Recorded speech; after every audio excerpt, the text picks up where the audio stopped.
worked with, and I get no place. And I'm glad we're finally getting someplace, but to do that, I had to change things. I had to change board members. It took what I had to do to get it done. And I hope we can be better neighbors and better work as a community than we had in the past, and I like that. I want you to get facts straight, and you come and help, and your board presented that 10%, but I pushed for it for a long time.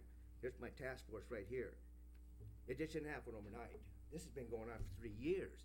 It finally happened. Well, this is first I heard about it, so, Well, I'm to- sure you're to not be gonna correct- hear about people that didn't want it. To be correct on our side, it was an effort that I realized first day I got here, and I was hired on October the 22nd and had a board meeting that Thursday. And from then on, I knew that rates were going to be an issue and that we had to work on the rates. Budget was coming up very quick, too quick for us to do anything in the budget time frame because it was less than 30 days and we had to have a budget ready. Sure. So we put the budget together and continued to work on the rates. So, my staff and I, we worked on that and we were able to offer this for the residential at this time. We are going to have a cost of service study done this year. A cost of service study is a study that looks at the cost of service to all customers, and it looks at your rates and so forth and gives recommendations. And so, we'll take a look at that and see where we need to be from there. And what we can do, and then managing our donations and our money that goes out, but still be a part of the community. Maybe we can do something else. That's yet to be seen, though, as we move forward. Our budget is tight. Our operating margins this year is only $717. Some of you probably have that much in your pocket right now. I don't know who you're looking at. That's Yeah, I don't know either.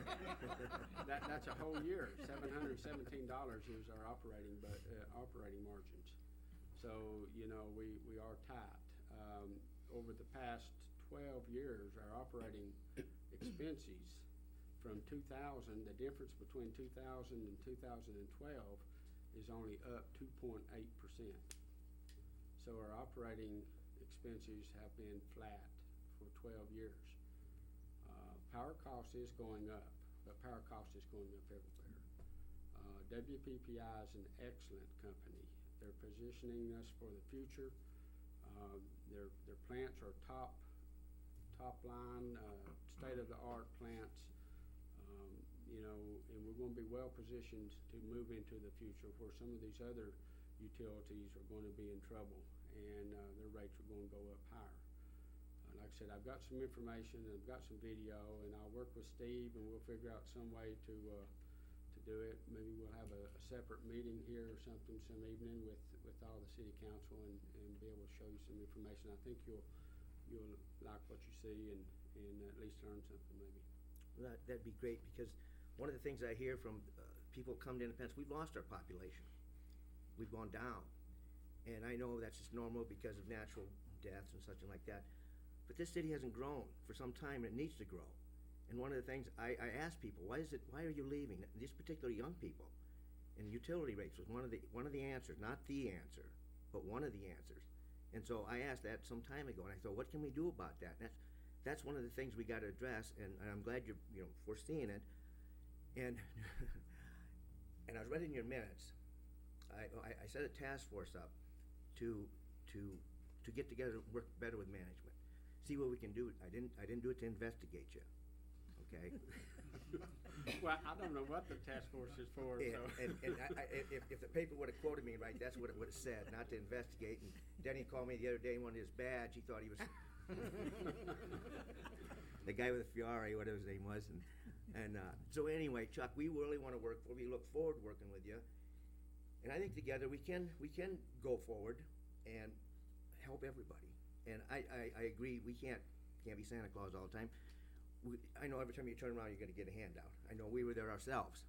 And so I appreciate you coming, and we're looking forward to meeting with you soon. Okay, good. Thank you. Thank you. Have you discussed at all it place across the street, you know, in your operation up there. What's the future status of that, the old generating site? If you read in the newspaper article, the board meeting this past Thursday, last week. I didn't, The so. board authorized us to solicit bids to sell that plant. So we are in the process of trying to get some bids to see if we can sell the plant.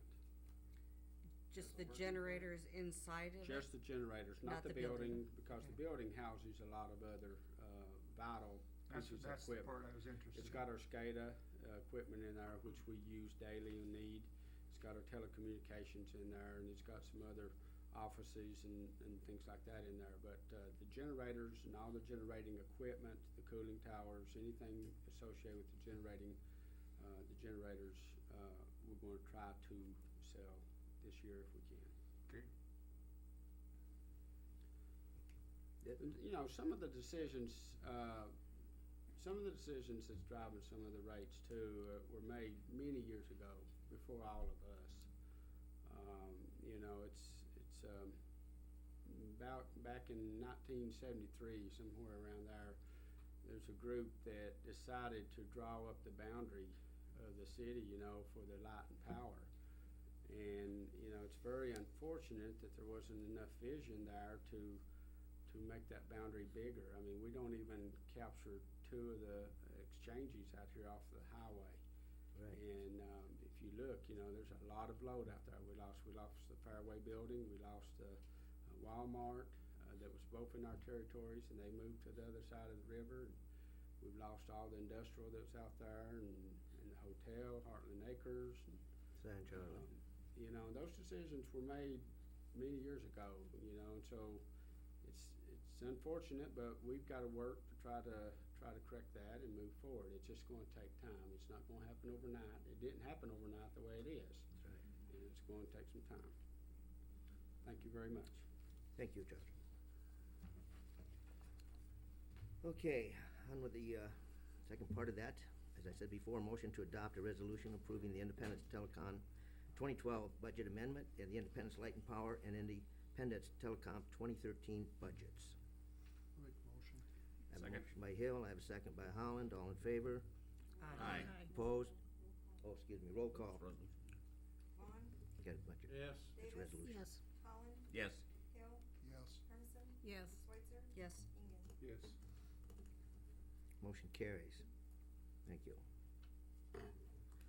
Okay, we'll go on to the next item, hearings, to adopt an ordinance for education and disposal of property generally described as Third Avenue Northeast and legally described as east one-half of Third Avenue Northeast right-of-way lying west and adjacent block 53, Lot 5, Union Addition, and west one-half and Third Avenue Northeast right-of-way lying east and adjacent to Park Block, 52, Lot 1, Union Addition.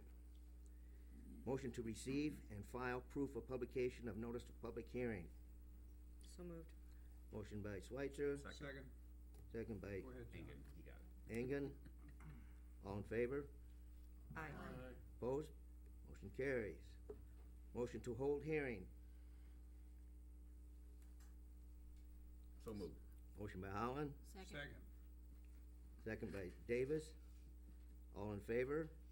Aye. Opposed? Motion carries. Hearing is now open. No objections on file or comments written? None? Any other discussion? This is just that section of street up there, I believe it's the 1200 block adjacent to Jensen Trucking. That street that we're looking to vacate and dispose to Jensen.